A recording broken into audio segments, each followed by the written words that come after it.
आज हम सबसे पहले पाकिस्तान की आतंकी सेना के चीफ आसिम मुनीर और बांग्लादेश की भारत विरोधी सरकार के मुख्य सलाहकार मोहम्मद यूनुस की डील का डीएनए टेस्ट करेंगे। नए साल पर ये दोनों भारत विरोधी चेहरे और करीब आने की डील कर रहे हैं ताकि 2026 को भारत के खिलाफ साजिशों का साल बना सकें।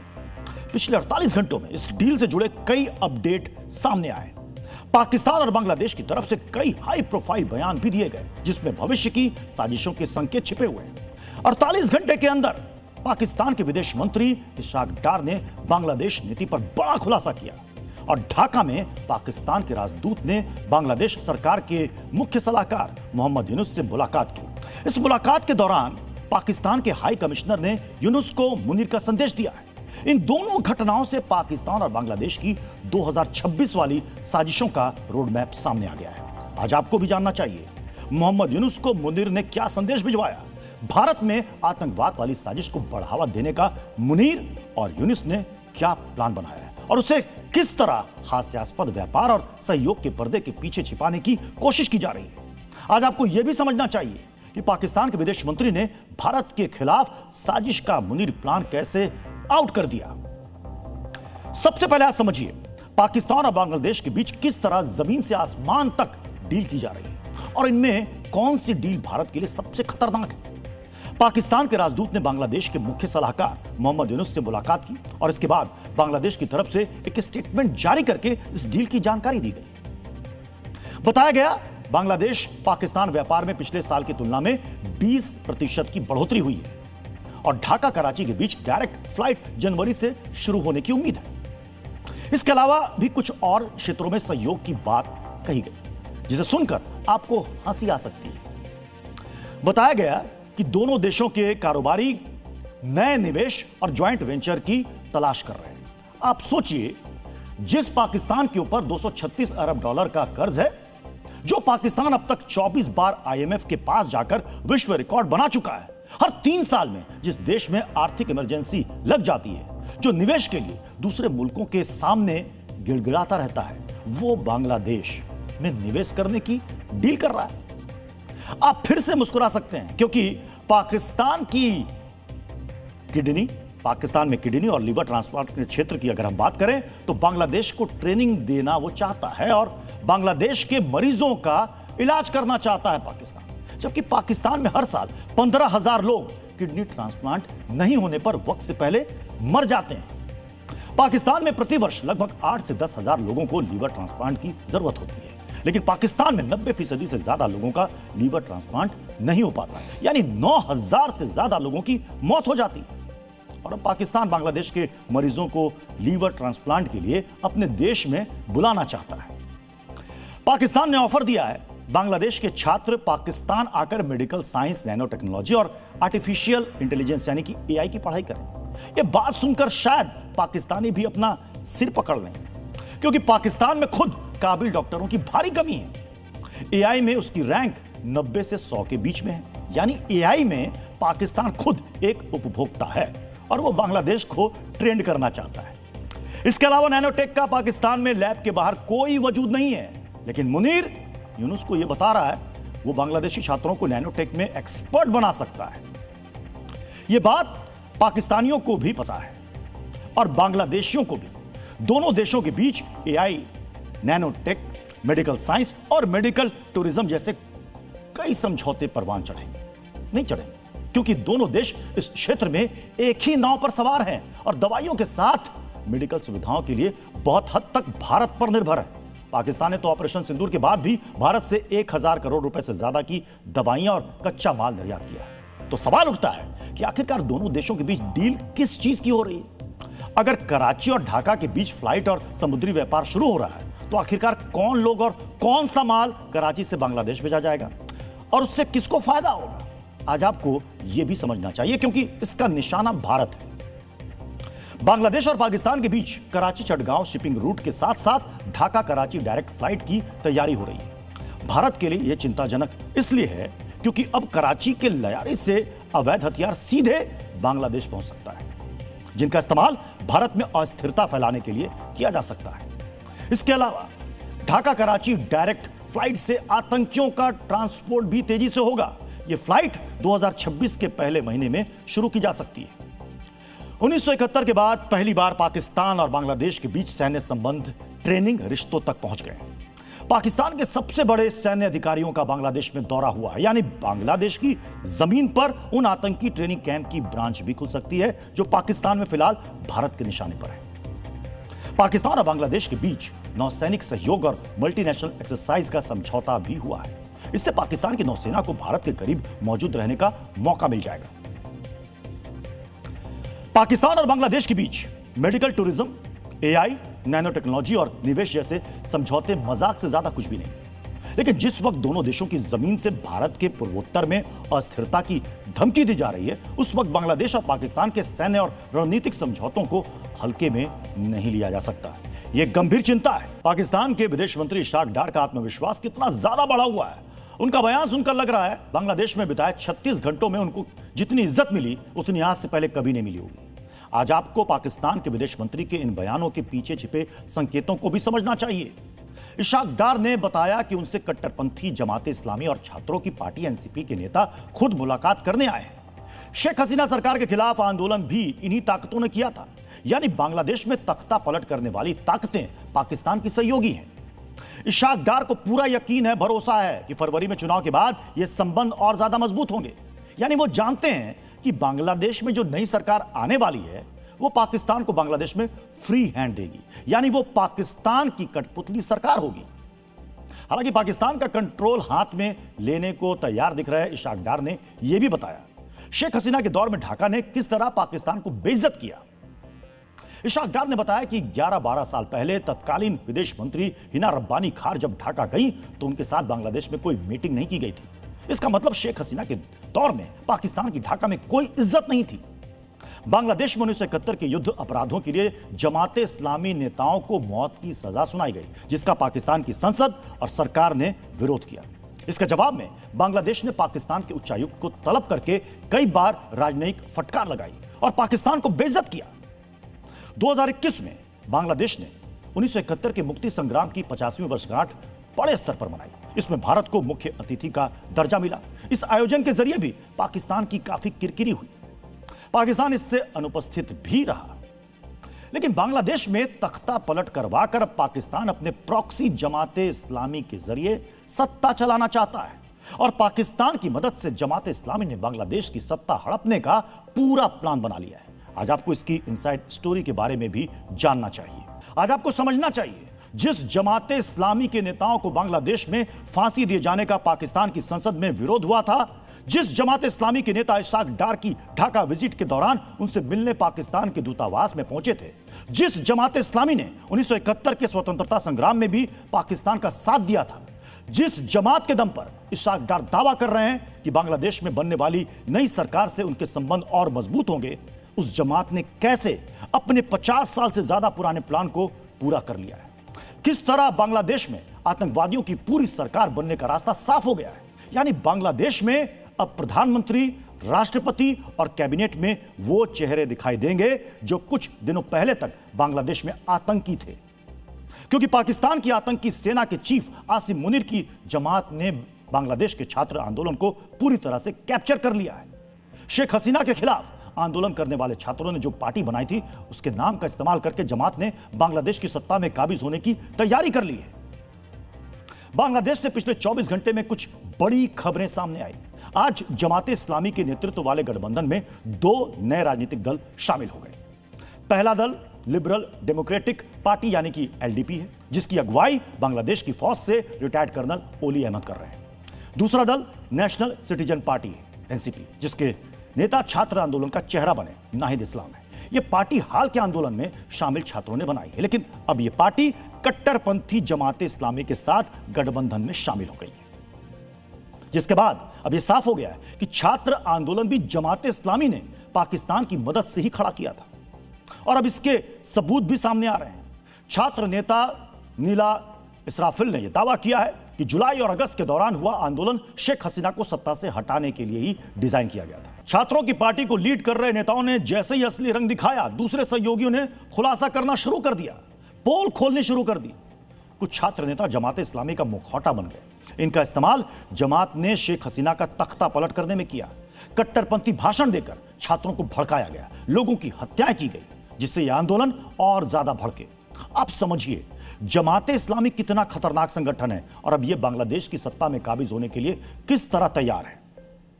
जिन छात्रों की पार्टी को बांग्लादेश के युवा नया विकल्प मान रहे थे, उसकी असलियत सामने आने के बाद पार्टी में टूट भी शुरू हो गई है। एक और बड़े नेता ने छात्रों की पार्टी एनसीपी को छोड़ दिया है। जुलाई आंदोलन के प्रमुख रणनीतिकार महफूज आलम ने जमात एनसीपी गठबंधन के तहत चुनाव लड़ने से मना कर दिया, इनकार कर दिया। महफूज आलम ने साफ कहा, मुझे सांसदी नहीं उसूल चाहिए। महफूज ने दावा किया उनको ढाका सीट से ऑफर मिला, जिसे उन्होंने ठुकरा दिया है। महफूज आलम ने यह भी माना कि एनसीपी को सभी क्रांतिकारियों का साझा मंच बनाने की कोशिश नाकाम रही है। यानी अब बांग्लादेश के छात्र ये मान रहे हैं कि वो आंदोलन के नाम पर जमात के जाल में फंस गए। इससे पहले बड़े छात्र नेता तजनुआ जमीन ने इसी मुद्दे पर इस्तीफा दिया था और अब महफूज आलम के इस्तीफे से नाहिद इस्लाम की साख को झटका लगा है। अब वो सफाई दे रहे हैं कि यह गठबंधन दिल का नहीं है, सिर्फ दल का है। लेकिन जमात ने अपनी रणनीति से छात्रों की पार्टी को भी तोड़ डाला है। लेकिन जमात की यह चाल यहीं पर खत्म नहीं हुई। आपको हम डीएनए में पहले भी बता चुके हैं कि किस तरह इनकलाब मंच के नेता उस्मान हादी का जमात इस्लामी ने कत्ल करवाया और यह सब कुछ यूनुस सरकार की मदद से किया गया। और अब हादी के कातिलों को बचाने के लिए जमात ने यूनुस सरकार की मदद से एक नई चाल चली है, जिसमें उस्मान हादी के मौत का सच सामने ना आ पाए और चुनाव से पहले भारत विरोधी भावनाएं और भड़के। 2 दिन पहले तक हादी के हत्यारों का भारत नहीं भागने की बात कही जा रही थी। ढाका पुलिस के सोर्स बता रहे हैं हादी के हत्यारों को भारत ने पकड़ भी लिया है, लेकिन मेघालय पुलिस ने फौरन बांग्लादेश के इस झूठ की पोल खोल दी और इस कहानी को मनगढ़ंत बता दिया। लेकिन बांग्लादेश में अब जमात और यूनुस सरकार इस बात का प्रचार करेगी और भारत विरोधी भावनाओं को भड़काएगी, जिसका सीधा लाभ कट्टरपंथी पार्टी जमात को चुनाव में मिलेगा। साजिशों को रचने में माहिर कट्टरपंथी जमात कितनी खतरनाक मानसिकता के साथ बांग्लादेश में अपना वजूद बनाए रखा उसने, आज आपको यह भी समझना चाहिए। 1971 में युद्ध अपराधों के आरोपों और सामाजिक निंदा के बावजूद जमात पूरी तरह कभी खत्म नहीं हुई। पार्टी पर प्रतिबंधों के दौर में भी इसका कैडर अंडरग्राउंड होकर सक्रिय रहा। जमात का छात्र संगठन शिविर कट्टरपंथी घटनाओं में सक्रिय रहा। पाकिस्तान से लगातार फंडिंग ने इसको खत्म नहीं होने दिया। छात्र आंदोलन में जमात समर्थक चेहरे बिना पहचान के सक्रिय दिखे, एक्टिव दिखे और अब मौका मिलते ही बांग्लादेश के गद्दार बांग्लादेश में सरकार बनाने जा रहे हैं। बांग्लादेश में लोकतंत्र की हत्या कर कट्टरपंथियों को सत्ता दिलाने की जो साजिश रची गई थी, इस साजिश के पीछे मुनीर और उसके कट्टरपंथी अनुचरों का दिमाग था। अब यह साफ हो चुका है, छात्र आंदोलन महज एक दिखावा था। असली मकसद बांग्लादेश में कट्टरपंथियों की कठपुतली सरकार बनवाना था। डीएनए मित्रों, एक फिल्मी डायलॉग है, भारत के सबसे बड़े दुश्मन भारत में ही रहते हैं, पाकिस्तान तो दूसरे नंबर पर आता है। डिफेंस एक्सपर्ट भी 2.5 मोर्चे वाले संकट की चर्चा करते हैं। आज हम डीएनए में इसी संकट का विश्लेषण करेंगे। हम आज विस्तार से चर्चा करेंगे कि कैसे भारत में बैठे भारत विरोधी सोच से संक्रमित लोग देश के खिलाफ प्रोपेगेंडा फैला रहे हैं। आज हम ऐसी सोच वालों की वैचारिक मरम्मत करेंगे। 1 महीने में बांग्लादेश में दीपू समेत 13 से ज्यादा हिंदुओं की बर्बर हत्या हो चुकी है। हिंदुओं की हत्या ही नहीं हो रही है, उनके घर जलाए जा रहे हैं, उनकी संपत्ति को आग के हवाले किया जा रहा है। समझिए, बांग्लादेश में हिंदुओं का नरसंहार हो रहा है, लेकिन भारत में बैठे कट्टरपंथियों के वैचारिक संरक्षक कैसे इस पाप पर पर्दा डालने के लिए बौद्धिक जुगाली कर रहे हैं, पहले आप सुनिए। So these are all clear examples. ये सब इस बात के उदाहरण हैं कि कानून का शासन जब टूटता है और बहुसंख्यक राजनीति सब चीजों को पीछे छोड़ देती है, इस तरह की लिंचिंग होती है जिसकी निंदा होनी चाहिए। हमारी पार्टी दीपू चंद्र दास और अमृत मंडल की हत्या की निंदा करती है। डीएनए मित्रों, असदुद्दीन ओवैसी ने कानून की पढ़ाई की है। कानून के मामलों में ड्राफ्टिंग बहुत अहम होती है। ड्राफ्टिंग यानी कि शब्दों का चयन। ओवैसी के बयान को समझिए। बांग्लादेश में दीपू चंद्र दास और अमृत मंडल की बर्बर हत्या की उन्होंने निंदा तो की, लेकिन किंतु परंतु वाली शैली। ओवैसी के इस महीन बौद्धिक बेईमानी को समझते हैं। ओवैसी ने कट्टरपंथी उन्माद के शिकार हुए दीपू चंद्र दास और अमृत मंडल की हत्या की निंदा करने से पहले भारत में कुछ छिटपुट घटनाओं का संदर्भ दिया। यही कट्टरपंथियों को बचाने वाली बौद्धिक बेईमानी है। हम ओवैसी साहब को याद दिलाना चाहेंगे कि अपराध और कट्टरपंथी उन्माद से फर्क होता है। इसमें अपराध का शिकार कोई भी आम नागरिक हो सकता है। अतहर और एंजल चकमा के साथ जो हुआ वो अपराध है, क्राइम है। लेकिन ओवैसी साहब दीपू चंद्र दास और अमृत मंडल के साथ जो हुआ वो अपराध नहीं है, वो कट्टरपंथी उन्माद है। दीपू पर पहले इस निंदा का आरोप लगा, फिर उनकी हत्या हुई।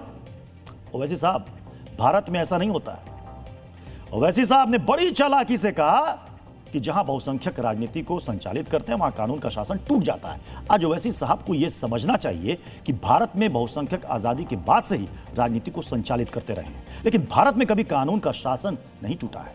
ओवैसी साहब समझिए, भारत में बहुसंख्यक राजनीति को संचालित करते हैं, इसलिए भारत बांग्लादेश से अलग है। ओवैसी साहब, धर्म को आधार बनाकर जैसा हिंसक तांडव बांग्लादेश में हुआ है वैसा भारत में कभी नहीं हुआ। ऐसा इसलिए हुआ क्योंकि भारत के बहुसंख्यक यानी कि सनातन धर्मियों का जीवन दर्शन सद्भाव, सहिष्णुता, वसुधैव कुटुंबकम का है। मित्रों, बांग्लादेश के कट्टरपंथियों के पाप को वैचारिक संरक्षण देने और बांग्लादेश के बहाने भारत विरोधी प्रोपेगेंडा को विस्तार देने में जियाउर रहमान बर्क भी शामिल है। बांग्लादेश में कट्टरपंथियों के हिंसक तांडव की कथित निंदा के लिए संभल से समाजवादी पार्टी के माननीय सांसद जियाउर रहमान बर्क ने एक पोस्ट लिखा। पोस्ट में तमाम बातों के बीच यह भी लिखा कि हमें अपने गिरेबान में भी झांकना जरूरी है। जब सियासत नफरत के नाम पर होती है, उसका नतीजा यही होता है। जियाउर रहमान साहब, आप सही कह रहे हैं। आज बांग्लादेश में कट्टरपंथियों का जो तांडव दिख रहा है वैसा ही कुछ 24 नवंबर 2024 को संभल में भी दिखा था। तब कट्टरपंथी नफरत का हिंसक रूप पूरे देश ने देखा था।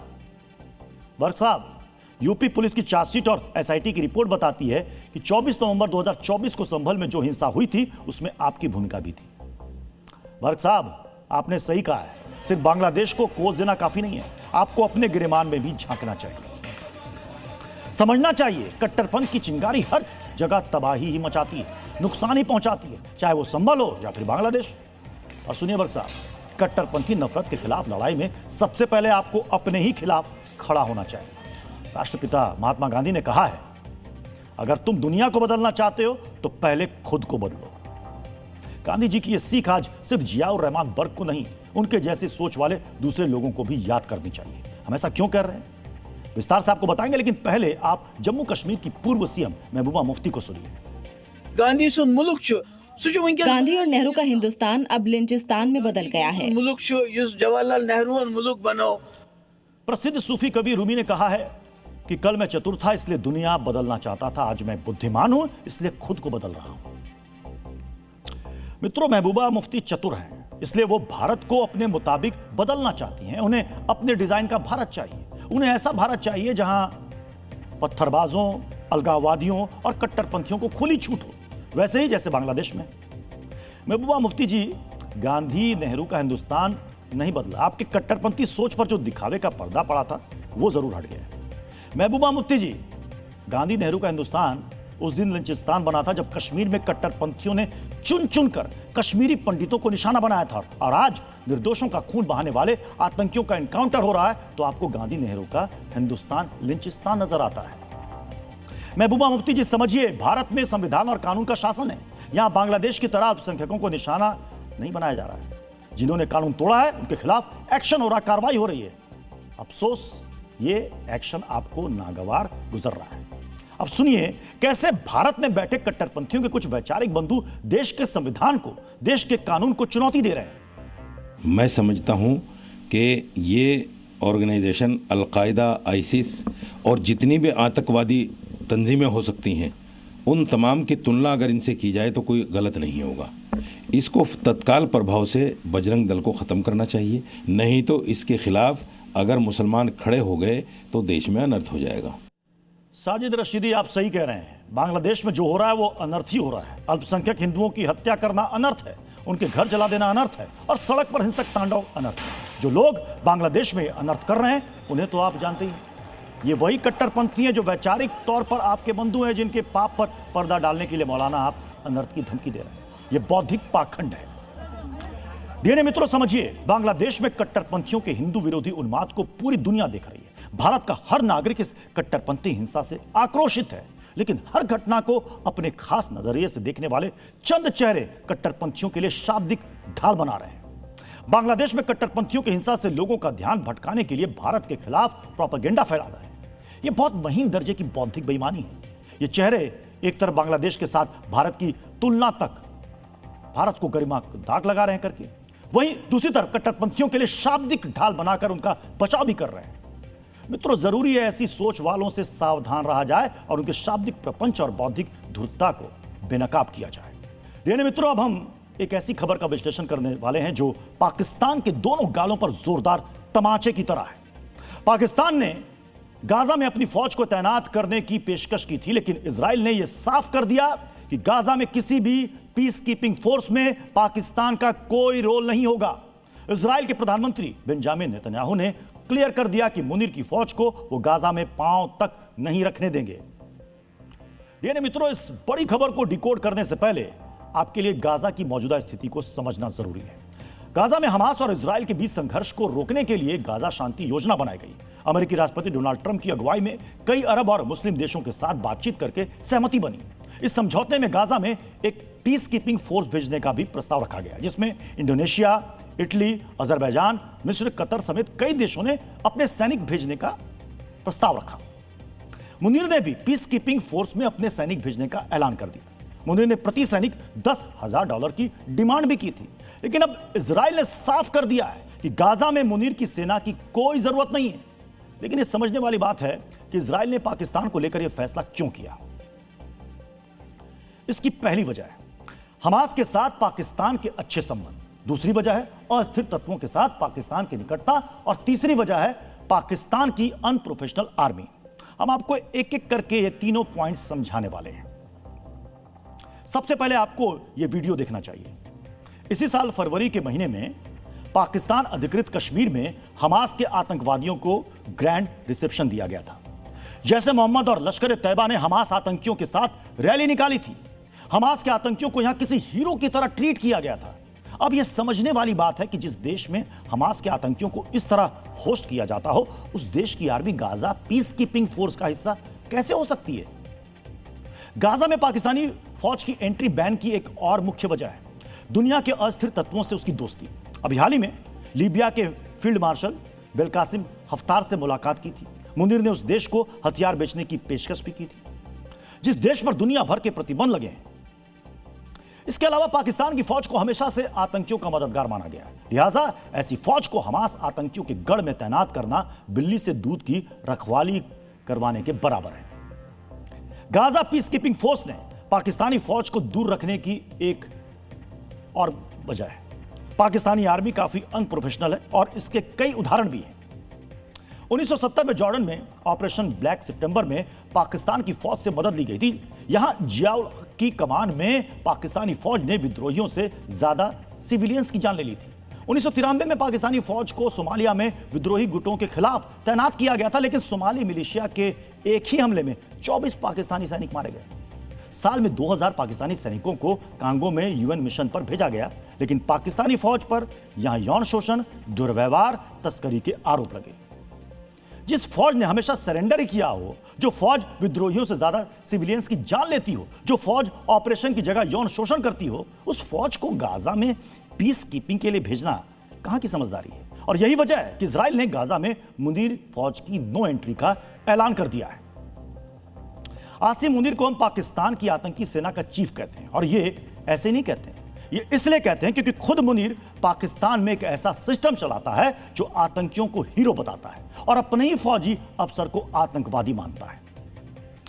नई खबर यह कि पाकिस्तान ने अपने एक पूर्व आर्मी अफसर को आतंकवादी घोषित किया है। यानी पाकिस्तान में आतंकवादी हाफिज सईद और मसूद अजहर को रोल मॉडल मानने वाली मुनीर सेना और शहबाज सरकार अपने ही फौजी को आतंकवादी मानती है।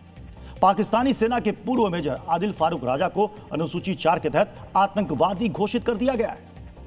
आदिल राजा पर मुनीर ने यह कार्रवाई क्यों की, इसे समझने के लिए आपको पहले यह जानना होगा कि आदिल राजा हैं कौन। आदिल फारूक राजा पाकिस्तान आर्मी के रिटायर्ड मेजर हैं। वो तीसरी पीढ़ी के आर्मी ऑफिसर हैं, जिन्होंने 20 साल से अधिक सेवा की। सेना से रिटायर होने के बाद यूट्यूब चलाते हैं, जिसमें वो पाकिस्तान में सेना और सरकार की नीतियों की आलोचना करते हैं। आदिल राजा को इमरान खान का कट्टर समर्थक माना जाता है। 2022 में इमरान खान की सरकार गिरने के बाद वो पाकिस्तान से भागकर ब्रिटेन में निर्वासित जीवन जी रहे हैं। वहां से Adil Raja army chief general Asim Munir और मिलिट्री लीडरशिप की कड़ी आलोचना करते हैं। इमरान का समर्थन और मुनीर की आलोचना, इसी वजह से आदिल राजा मुनीर के निशाने पर आ गए हैं। पाकिस्तान के गृह मंत्रालय ने आदिल राजा को एंटी टेररिज्म एक्ट 1997 की 4th शेड्यूल में शामिल कर प्रोस्क्राइब्ड पर्सन यानी कि प्रतिबंधित व्यक्ति घोषित कर दिया है। ऑनलाइन प्लेटफॉर्म्स का दुरुपयोग करके एंटी स्टेट नैरेटिव और प्रोपेगेंडा फैलाने की वजह से उनके खिलाफ यह कार्रवाई की गई है। मुनीर ने आदिल राजा के खिलाफ जो किया है वो कोई पहला मामला नहीं है, क्योंकि मुनीर से जब से सेना की कमान संभाली है मुनीर ने, तब से सैनिकों को आतंकी घोषित करने में लगा हुआ है। सबसे पहली गाज गिरी थी आईएसआई के पूर्व DG lieutenant general Faiz Hamid पर। हामिद इमरान खान के करीबी माने जाते थे। 2024 में उन्हें गिरफ्तार किया गया और कोर्ट मार्शल का सामना करना पड़ा। मुनीर ने 2 और अन्य रिटायर्ड सैन्य अफसरों के खिलाफ दंगों में शामिल होने का आरोप लगाकर उन्हें 2 साल की सजा सुनवाई। इन्हें इमरान खान का समर्थन करने की सजा दी है। 2023 में एक लेफ्टिनेंट जनरल सहित 5 सैन्य अधिकारियों को भी सिर्फ इसलिए सेना से निकाल दिया गया क्योंकि वो इमरान खान के समर्थक थे। कुल मिलाकर पाकिस्तान में मुनीर की मुखालफत करने वाले हर एक शख्स को आतंकी की श्रेणी में डाल दिया जा रहा है, और जो असल आतंकी है मुनीर उनकी रखवाली कर रहा है। यानी मित्रों, एक तरफ तो ऐसे हथकंडे अपनाकर मुनीर अपने आलोचकों को डरा रहा है, लेकिन अब हम आपको मुनीर का एक और डर दिखाने जा रहे हैं। मुनीर ने अफगानिस्तान की तालिबान सरकार से दुश्मनी मोल ली और अब इस दुश्मनी का असर यह हुआ है कि अफगानिस्तान की सेना पहले से कहीं ज्यादा अग्रेसिव हो गई है। इस बार तालिबान ने आसमानी आफत का जो ट्रेलर जारी किया है वो मुनीर की रातों की नींद उड़ाने वाला है। हवा में अटैक हेलीकॉप्टर्स और नीचे तालिबान के लड़ाके, जमीन से गोलीबारी और आसमान से मिसाइलों की बरसात। ये पहली बार है जब अफगानिस्तान ने हवा से जमीन पर स्ट्राइक करने की अपनी ताकत दिखाई है, और यही वीडियो मुनीर के लिए एक बुरे सपने की तरह है।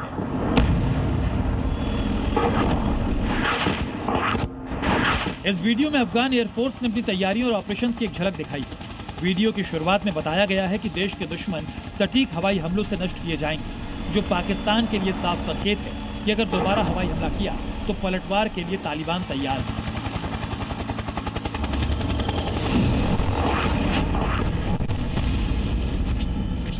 तालिबान ने इस वीडियो के जरिए यह भी दिखाया कि वो किसी भी ऑपरेशन के लिए रेडी है और पलक झपकते ही अटैक को अंजाम दिया जाएगा। तालिबान इस वीडियो के जरिए डेजर्ट वॉरफेयर की ताकत दिखा रहा है। एक तरफ जहां ग्राउंड फोर्सेज दुश्मन के पोस्ट को घेर रही हैं, वहीं हेलीकॉप्टर से सटीक निशाने पर मिसाइल दागी गई।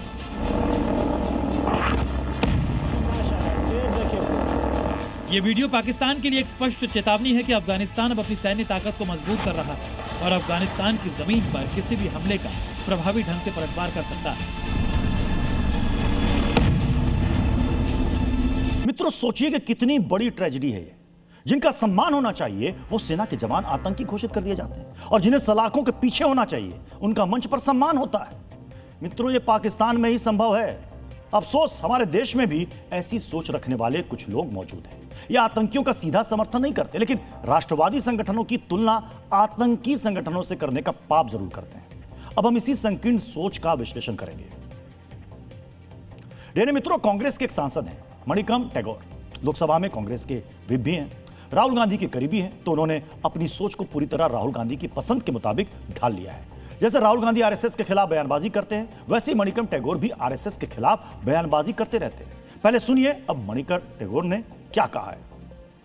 आरएसएस एक नफरत वाला संगठन है, नफरत फैलाती है, नफरत का ब्रीड करती है, नफरत का प्रोपेगेंडा करती है। और वो संगठन अलकायदा जैसे एक संगठन है, अलकायदा एक नफरत का फैलाती है, आतंक का फैलाती है, वो भी ऑर्गेनाइज्ड है, उससे कोई सीखने के लिए जरूरत नहीं होती है। आरएसएस की तुलना अलकायदा से, डीएनए मित्रों, ये बौद्धिक दिवालियापन की पराकाष्ठा है, ये तार्किक दरिद्रता का शिखर है। सोचिए, जो संगठन 100 साल से देश हित के कार्य में जुटा है, जिस संगठन का उद्देश्य ही मानव कल्याण है, उसकी तुलना किसी आतंकी संगठन से करना बौद्धिक पाप है। मतलब जिस अलकायदा का इतिहास खून से रंगा है, लादेन के जिस संगठन ने दुनिया के हर कोने में निर्दोष लोगों का रक्त बहाया, ऐसे संगठन से आरएसएस की तुलना, ऐसी तुलना अपने तर्क को तिलांजलि दे चुका कोई व्यक्ति ही कर चुका है। राहुल गांधी की नजर में अपनी इमेज चमकाने के लिए मणिकम टैगोर ऐसा कर रहे हैं, और जानते हैं मणिकम टैगोर ऐसा क्यों कर रहे हैं? अब ये समझते हैं। प्रसिद्ध चीनी विचारक कन्फ्यूशियस ने कहा है कि 3 तरीकों से हम ज्ञान प्राप्त करते हैं। पहला चिंतन से, जो सबसे श्रेष्ठ है, दूसरा अनुकरण से, जो सबसे आसान है, और तीसरा अनुभव से, जो सबसे कड़वा है। तो कांग्रेस को भी ज्ञान प्राप्त करने यानी कि सीखने की सलाह पार्टी के वरिष्ठ नेता दिग्विजय सिंह ने दी थी। दिग्विजय सिंह ने अपनी सोशल मीडिया पोस्ट में आरएसएस की संगठन शक्ति की प्रशंसा करते हुए कांग्रेस को आरएसएस से सीखने की सलाह दी थी। सुनिए दिग्विजय सिंह ने क्या कहा था। उनकी संगठन क्षमता का मैं प्रशंसक इसलिए हूं कि एक ऐसी संस्था जिसका पंजीयन नहीं है वो आज देश में इतनी शक्तिशाली हो गई कि देश के प्रधानमंत्री लाल किले से कहते हैं कि ये विश्व का सबसे बड़ा एनजीओ है। अरे भाई एनजीओ है तो आपका नियम और कानून कहां चले गए। सुना आपने, चुनाव में हार का शतक बना चुकी कांग्रेस को दिग्विजय सिंह ने आरएसएस से संगठन को मजबूत करने की क्षमता सीखने की बात कही थी। डीएनए मित्रों, विद्वान कहते हैं कि बुद्धिमान व्यक्ति दूसरों की शक्ति और कमजोरी से सीखता है। दिग्विजय सिंह ने भी अपनी पार्टी को बुद्धिमत्ता अपनाते हुए आरएसएस से संगठन शक्ति सीखने की अपील की थी। लेकिन जैसा कि प्रसिद्ध विद्वान बेंजामिन फ्रैंकलिन ने कहा है कि अनुभव एक महंगा स्कूल है, लेकिन मूर्ख इसी में सीखते हैं। कांग्रेस नेताओं को आरएसएस से संगठन शक्ति सीखने की दिग्विजय सिंह की सलाह रास नहीं आई। मणिकम टैगोर ने जो कहा हम आपको सुना चुके हैं। अब सुनिए सलमान खुर्शीद ने क्या कहा है। मजबूत का मतलब एक डाकू मजबूत होता है, तो आप ये कहो कि अपने बच्चे से कहो कि तुम भी तुम्हें डाकू बनो। आरएसएस की जगह पर हम चाहेंगे कि एक ऐसा समाज बनाएं और एक ऐसा संगठन बनाएं जिसमें वो त्रुटियां ना हो जो हम समझते हैं आरएसएस में है। प्रसिद्ध विद्वान और जर्मनी के चांसलर रहे ऑटो वन बिस्मार्क ने कहा है कि केवल मूर्ख अपनी गलतियों से सीखता है, बुद्धिमान व्यक्ति दूसरों की गलतियों से सीखता है। कांग्रेस के नेताओं ने अपनी गलतियों से सीखने का हट पाल लिया है। इन्होंने विचारधारा के नाम पर अपने आसपास बड़ी दीवार बना ली है। वो विचारधारा के विरोध की बात तो करते हैं, लेकिन विरोध के लिए मजबूत संगठन बनाने की बात नहीं करते हैं। मणिकम टैगोर और सलमान खुर्शीद जैसे नेताओं ने विचारधारा के नाम पर अपनी तर्क शक्ति को जंजीर से जकड़ दिया है, इसलिए उन्हें आरएसएस की संगठन शक्ति नजर नहीं आती। ऐसी छोटे दायरे में कैद सोच वाले नेताओं को आरएसएस के वरिष्ठ प्रचारक इंद्रेश कुमार ने आईना दिखाया है। जब आदमी और संस्था और उनके नेता लगातार पराजय लगातार पिछड़ते जाएं तो उनका फ्रस्ट्रेशन बोलता है। इसलिए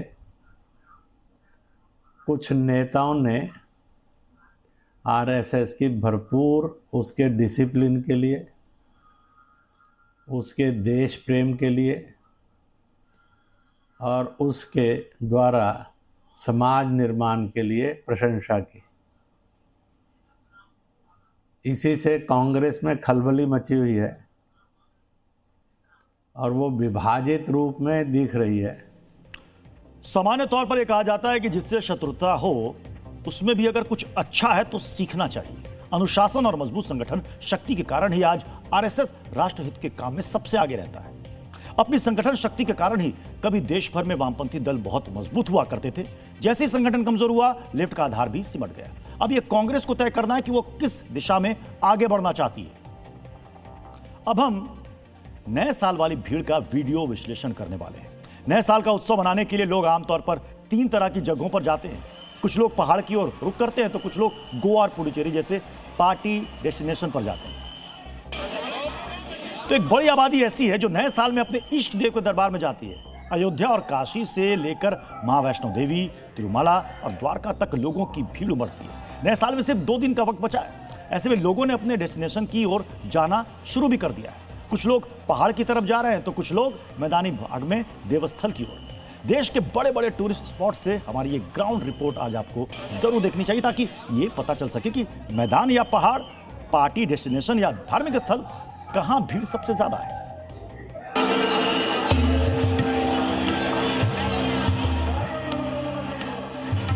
ये दृश्य है कृष्ण की नगरी वृंदावन का, जहां नए साल के आगमन से पहले ही कृष्ण भक्तों का सैलाब सा आया हुआ है, जहां बेहिसाब भीड़ है।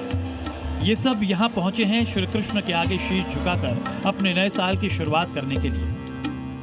अभी 2 दिन शेष हैं और अभी भी यहाँ कुछ यूं बांके बिहारी के दर्शन को भक्त की कतारें लगी हुई है। देश के कोने कोने से यहाँ लोग पहुंचे हैं। मंदिर से लेकर शहर की सड़कों तक पर बेहिसाब भीड़ है। लीलाधर के दरबार में पहुंचकर नए साल का उत्सव मनाने को लेकर ये कैसे आह्लादित हैं, वो सुनिए। बढ़िया, बहुत बढ़िया, बहुत अच्छा है। ये जाने वाले बाकी बिहारी है हमारे भैया को। नए साल सोचे कि एकदम राधे राधे करके एकदम वृंदावन में आए। वृंदावन का माहौल भी बहुत ज्यादा बढ़िया है। वृंदावन की तरह भगवान कृष्ण की प्राचीन नगरी द्वारका में भी कैसे अभी से लोग जुटने लगे हैं, उसका साक्ष्य है ये तस्वीर। जगत मंदिर और शिवराजपुर बीच पूरी तरह हाउसफुल नजर आ रहे हैं। द्वारका के सभी होटल, गेस्ट हाउस और धर्मशालाओं में आगामी 10 जनवरी तक की बुकिंग फुल हो चुकी है। सिर्फ मंदिर में ही नहीं, शिवराजपुर बीच पर भी सैलानियों का तांता लगा हुआ है। लोग राफ्टिंग कर रहे हैं। नए साल के आगमन से पहले समुद्र तट की सफेद रेत और नीला पानी पर्यटकों के लिए आकर्षण का केंद्र बना हुआ है। ये लोग किस तरह से नए साल का इंतजार कर रहे हैं, वो सुनिए जरा। बीच में आके मुझे अच्छा लग रहा है और सब एंजॉय भी कर रहे हैं। बहुत ही अच्छा लगा यहाँ पर द्वारकाधीश आकर के, बहुत आनंद हो रहा है। ठीक है, नया साल भी आने वाला है, जिसकी वजह से यहाँ पे यात्रियों में उत्साह देखने को मिल रहा है। सिर्फ कृष्ण नगरी ही नहीं, बाबा विश्वनाथ की नगरी में भी नए साल से पहले तीर्थ यात्रियों की भीड़ उमड़ने लगी है। काशी की तरह अयोध्या में भी इस साल लोगों की भारी भीड़ होने की संभावना है। 2025 में 1 जनवरी को 5 लाख से ज्यादा राम भक्तों ने अपने आराध्य के दर्शन किए। इस बार तो उससे भी अधिक भीड़ होने का अनुमान है। यही कारण है कि राम नगरी के सभी प्रमुख प्रवेश द्वारों पर सघन चेकिंग अभियान चलाया है। जिस तरह नए साल की शुरुआत करने के लिए एक बड़ी आबादी देश के अलग अलग धार्मिक स्थलों की ओर आई है, उसी तरह बड़ी संख्या में लोगों ने पहाड़ों का भी रुख किया है। ये जो तस्वीर आपके सामने है वो शिमला की है। नए साल के जश्न से पहले पहाड़ों की रानी शिमला में सैलानियों की भारी भीड़ देखने को मिल रही है। शिमला के मंदिरों में भी दर्शन के लिए श्रद्धालु पहुंच रहे हैं। शिमला विंटर कार्निवल से पहाड़ों में खूब चकाचौंध भी लगी है। शिमला शहर में रोजाना 15,000 से ज्यादा गाड़ियों की आवाजाही हो रही है। इसके अलावा होटल्स में भी 90% से ज्यादा बुकिंग है। अभी तक का एक्सपीरियंस काफी अच्छा रहा है। कार्निवल भी चल रहा है, तो हम 2 दिन से हम तो मॉल रोड पे ही एक्सप्लोर कर रहे हैं और यहाँ पे सब कुछ मैनेज भी अच्छे तरीके से, क्लीनलीनेस भी है। दिल्ली से तो बहुत अलग है यहाँ का वेदर, काफी अच्छा लग रहा है। तो क्या क्या अच्छा लगा यहाँ का खान पान? यहाँ पर आपको साफ रोड पे, मतलब मॉल रोड पे एक तो क्लीनलीनेस बहुत है, इतने लोगों के बावजूद भी मैनेज अच्छे से है। नए साल पर सामने आ रहे देश भर के भीड़ वाले वीडियो सिर्फ उत्सव की तस्वीरें नहीं है, बल्कि भारत के बदलते सामाजिक और पर्यटन व्यवहार का संकेत भी है। आंकड़े साफ बताते हैं कि नए साल मनाने का तरीका अब मूल रूप से बदल चुका है। पहले नए साल की पार्टी का मतलब हिल स्टेशन, पार्टी डेस्टिनेशन या सिर्फ मेट्रो शहरों के क्लब, मॉल और सिटी सेंटर जैसे स्थान होते थे। साल 2005 से 2018 के बीच नए साल की भीड़ का बड़ा हिस्सा शिमला, मनाली, नैनीताल और गोवा जैसे स्थानों तक सीमित रहता था, लेकिन अब ट्रेंड बदल रहा है। 2024 और 2025 के आंकड़े बताते हैं कि नए साल का केंद्र पहाड़ों से खिसककर धार्मिक मेगा डेस्टिनेशन की ओर चला गया है। धार्मिक स्थलों पर भीड़ अब पूरे साल रहती है। वहां इंफ्रास्ट्रक्चर जैसे कॉरिडोर, सड़कें और सुविधाएं भी बढ़ी हैं। धार्मिक स्थलों पर व्यवस्था भी, यानी कि भीड़ मैनेजमेंट भी पहले की तुलना में बेहतर हुआ है। इसलिए श्रद्धालुओं की संख्या में तेजी आई है और ये बढ़ती ही जा रही है। काशी इसका सबसे बड़ा उदाहरण है, जहां कॉरिडोर बनने के बाद रोजाना दर्शन करने वालों की संख्या करीब 20,000 से बढ़कर 1.5 लाख से ज्यादा हो गई है। इसके अलावा अयोध्या में भी 1 जनवरी 2025 को 5 लाख से अधिक की भीड़ यहां पर जुटी थी। इसका परिणाम यह हुआ कि अयोध्या, काशी और मथुरा में होटल किराए 20 से 40,000 रुपए प्रति रात तक पहुंच गए। शिमला और मनाली में 35,000 से 50,000 रुपए तक होटल का किराया था। अयोध्या, काशी में जो होटल का किराया था उससे कहीं सस्ता गोवा के कई रिजॉर्ट थे। मित्रों, विदेश जाने वालों की संख्या भी काफी बढ़ी है। 2024 में 3 करोड़ से ज्यादा भारतीय विदेश गए, लेकिन अकेले अयोध्या में ही इससे 5 गुना ज्यादा लोग पहुंचे। मतलब साफ है, विदेश जाना बढ़ रहा है, लेकिन नए साल की असली भीड़ अब भी देश के अंदर है। मित्रों, एक सच यह भी है कि नए साल मनाने का ट्रेंड पूरी तरह बदल चुका है। नया साल केवल पार्टी नहीं है, बल्कि ये आस्था, परिवार, यात्रा और अनुभव का संगम बन गया है। आप कह सकते हैं कि भारत नए साल पर कहीं और नहीं जा रहा, भारत अब खुद की ओर लौट रहा है। नए साल का असली पैसा अब भारत के अंदर घूम रहा है। इसलिए नया साल अब कैलेंडर का नहीं, भारत की अर्थव्यवस्था का भी टर्निंग पॉइंट बन गया है। भारत में धार्मिक स्थलों और पर्यटन स्थलों पर नए साल की भीड़ दिख रही है, तो ईरान में इस समय आंदोलन वाली भीड़ सड़कों पर नजर आ रही है। एक ऐसी भीड़ जो खलीफा के खिलाफ खड़ी है, एक ऐसी भीड़ जो तेहरान में तख्ता पलट की आहट और खलीफा के खेमे में घबराहट की तरह है। ईरान की जनता आखिर खलीफा के खिलाफ सड़कों पर क्यों उतर गई, हमारे इंटरनेशनल रिपोर्ट में देखिए। पर इस वक्त नारे लग रहे हैं, this is the final battle. इस यलगार का सीधा मतलब है कि ईरान की आवाम सुप्रीम लीडर के खिलाफ निर्णायक युद्ध में उतर गई है। खलीफा के खिलाफ इस फाइनल बैटल की तस्वीरें देखिए। सड़क से लेकर शॉपिंग मॉल्स तक में प्रदर्शन हो रहा है। खलीफा की आर्मी प्रदर्शनकारियों पर आंसू गैस के गोले और रबर बुलेट चला रही है। बावजूद इसके भीड़ पीछे हटने को राजी नहीं है। सवाल उठता है कि अचानक ईरान की आवाम इतनी आक्रामक क्यों हो गई? अचानक सुप्रीम लीडर के खिलाफ देशव्यापी प्रदर्शन क्यों होने लगे? इसकी पहली वजह है ईरान की चरमराती अर्थव्यवस्था और दूसरी वजह है सुप्रीम लीडर अली खामेनेई की नीतियां।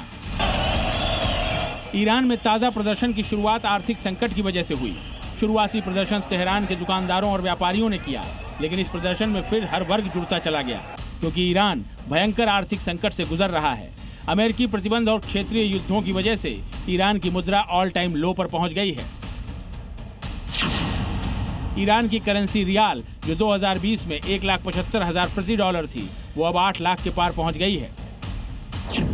मुल्क में आर्थिक संकट की वजह खलीफा की नीतियों को माना जा रहा है। यही वजह है कि अब ईरान में शाही शासन की वापसी की भी मांग तेज हो गई है। ईरान की सड़कों पर इस वक्त रेजा पहलवी की वापसी के नारे भी लग रहे हैं। इसी नारे की वजह से यह भी माना जा रहा है कि खामेनेई के शासन का अंत निकट है। रेजा पहलवी ईरान के आखिरी शासक के वारिस हैं, जो इस वक्त अमेरिका में निर्वासन काट रहे हैं। माना जाता है कि पहलवी को अमेरिका का समर्थन हासिल है और पिछले कुछ वक्त में पहलवी एक्टिव भी हो गए हैं। ईरान में आर्थिक संकट और रेजा पहलवी का एक्टिव होना, ये दोनों फैक्टर्स ईरान में प्रदर्शन की वजह बने हैं, जो खलीफा खामेनेई के लिए खतरे की घंटी है। अब हम दिल्ली में प्रदूषण की वजह से रेजिग्नेशन देने की खबर का विश्लेषण करेंगे। दिल्ली की हवा अब सिर्फ सेहत के लिए नहीं, बल्कि करियर के लिए भी जहरीली साबित हो रही है। देश की राजधानी में प्रदूषण का स्तर इस कदर बढ़ गया है कि अब लोग यहां करोड़ों के पैकेज वाली नौकरियां छोड़ रहे हैं। दिल्ली में एक बड़ी फार्मा कंपनी के फाइनेंस हेड राजकुमार बाफना ने अपने पद से इस्तीफा दे दिया। एक कंपनी से इस्तीफा देकर दूसरी को ज्वाइन करना कोई नई बात नहीं है। नया वो कारण है जिसकी वजह से राजकुमार ने इस्तीफा दिया। राजकुमार ने अपने इस्तीफे के ईमेल में लिखा, दिल्ली में प्रदूषण के बढ़ते स्तर को देखते हुए मैं फाइनेंस हेड के पद से इस्तीफा दे रहा हूं। मुझे जल्द से जल्द कार्यभार से मुक्त कर दिया जाए। राजकुमार बाफना को मनाने की बहुत कोशिश की गई, लेकिन उनका इरादा नहीं बदला। आज आपको यह भी जानना चाहिए कि जिस दिल्ली को लोग छोड़ना चाहते हैं, वहां दांव पर क्या लगा है।